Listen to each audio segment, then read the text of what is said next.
clicker. Did someone steal our clicker? Morgan, did you steal the clicker?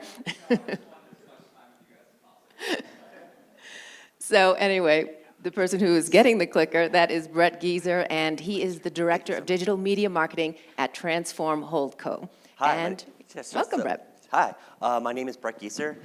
As Lisa mentioned, I work at Transform Co., formerly known as Sears Holding Company. I've been there for 14 months. I assume you've seen from the news. It's been an interesting 14 months or so. We filed for bankruptcy late Q3 of last year, and moving into Q1 of 2019, we are now out of bankruptcy, and we are now a new company. And I wanted to come talk to you about our Sears Influencer Marketing Program. So, yeah.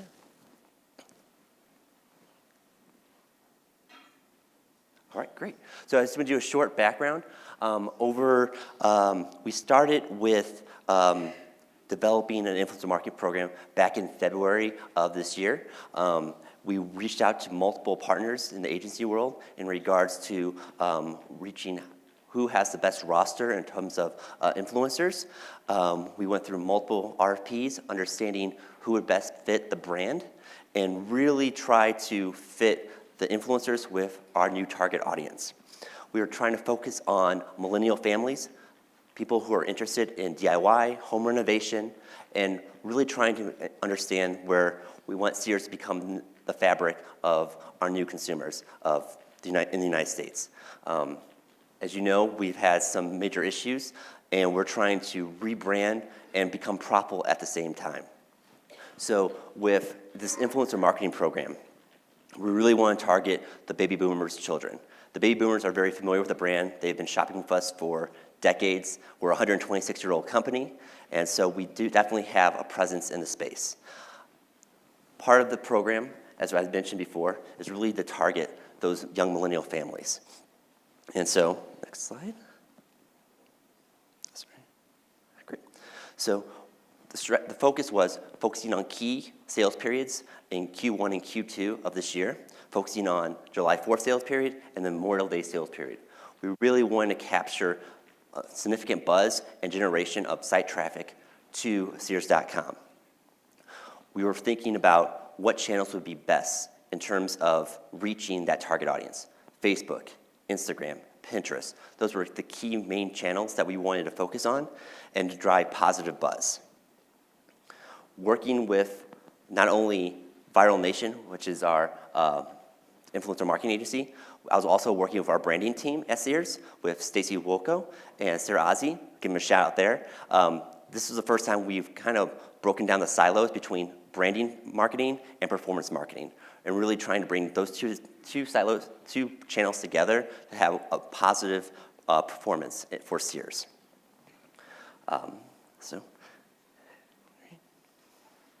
And then I just want to talk about some of the competitive landscape. Part of my job is to drive quality traffic to Sears, not only Sears.com, but to Sears brick and mortar footprints. And I got this information from Forrester, and I think this is really great, where digital is the primary store traffic, driver of store traffic. To win in retail, you must win in store, and 80% of retail sales will happen in store. And to win in store, you must win on digital. And 6% of retail sales will be digitally influenced. And I think that's a key, those are two key performance metrics that really, I think, drives how we think about influencer marketing and just performance marketing in general. And as I mentioned, as I highlighted here before, as you're seeing that appliances, sports equipment, apparel, tools and home. These are not only influenced by store digitally, but also non-digitally as well. So it's definitely have a presence from an online, offline perspective. And that's how we measure performance at Sears. We have online revenue and offline revenue in our attribution model. And speaking to our influencer strategy, we really wanted to reach young millennial families who needed a trusted source in the market. Again, we wanted to focus on household appliances, tools, everyday home needs. We were working with Viral Nation to basically put together a brief for our influencers to understand. I didn't want to give them very strict guidelines. I want them to tell a story about how their needs of their home renovation or how they are designing their backyard and how can Sears play a role in that in their decision making before going into market. We were thinking about utilizing Facebook, Instagram, as I mentioned before. Pinterest was a new channel for Viral Nation for the influencer marketers. We want to create basically, I wouldn't say dream boards, but boards where they are inspired by the products that we are offering and how they can complete their home renovation or just their home project.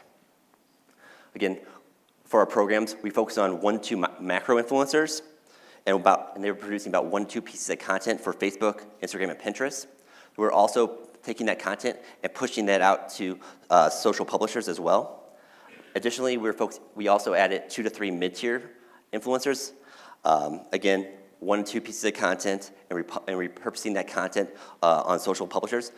We also took that content as well and pushed it out to our organic channels. So we were getting the best of both worlds. We were reaching new audiences, but we were also reaching our current audiences as well. So really understanding and pushing out our sales messaging. And then to our influencer strategy performance.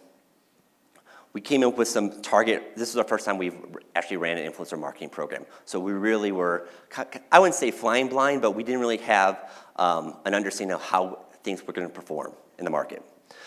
We had set a target of interactions about 300,000. We reached almost 1 million, which was fantastic. And we drove over 10,000 link clicks from our program.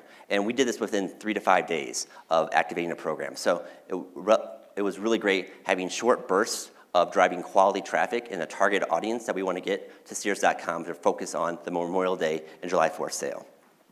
And just here's some what our influencers were working on with. They were on Instagram, and they were pushing out that content also to their Pinterest boards as well. And those Pinterest boards were being live. They're always live. So if you're following those influencers, you can search their board, and we're still showing up there. So it's really great that we're still having a presence on their profile. And very similar to, go back. There we go. Sorry, new to clicker. Our July 4th program. We took a lot of learnings from the Memorial Day program and applied them to the July 4th program. As you see, there's some influencers that you saw from Memorial Day that we applied to July 4th because the interactions were so strong for our brand that we utilized that same performance or the same audience for the July 4th period. Again, we upped our target interactions to about 375, knowing we did not know exactly how we would perform. And again, we reached over 750,000 interactions and over 1.1 million impressions. And again, significant amount of site links, traffic in a very short period of time to Sears.com and to our Sears store. So almost 11,000 link clicks. Again, we kind of upped the influencers to about 4 and about 4 influence social publishers. And then just some overall direct response thing, performance metrics. Again, we used about 3 to 4 influencers. Had about 20 to 23 pieces of content that we pushed out, not only on their channels, but our own organic site channels as well.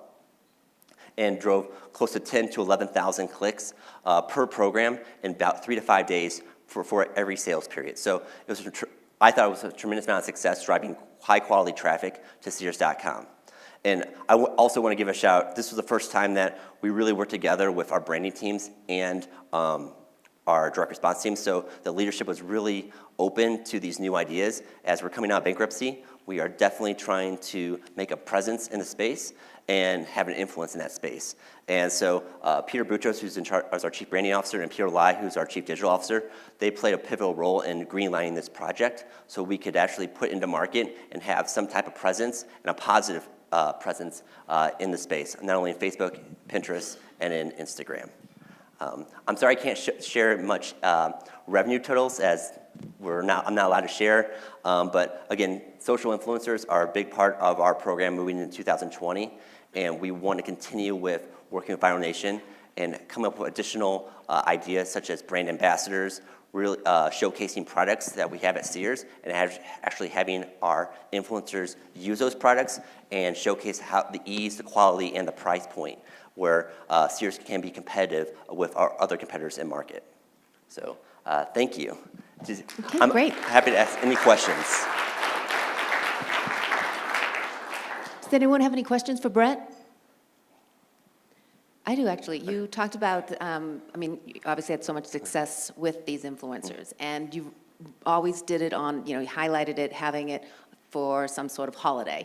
Is that something that you can continue to do? Was there a reason behind that? I think we were trying to focus on the key sales periods because that's where we know we're going to see a tremendous amount of traffic, but also positive revenue and ROI. There is talk about having an evergreen program, and I think that comes into play with having brand ambassadors in market. And what about also, you also talked about the majority of your sales, I mean, getting that traffic in the majority, is in store, getting those sales. Yeah. But we are seeing less traffic in stores, especially even when we look at Black Friday, even though it did well number-wise, this had less traffic in the stores. How are you, say, combating that? So Sears is kind of interesting in the market where our store presence is becoming a little bit smaller footprint in market, but we still are an online national presence. So it's very important to have a strong online digital piece where we can influence people who are in market, but also potentially not even in market, but we can get in their mindset prior to their consideration set. So I think it's important that we're active across the entire consumer journey through the upper funnel through the lower funnel and have that presence there. Okay, great. Well, again, thank you, Brett. Thank you.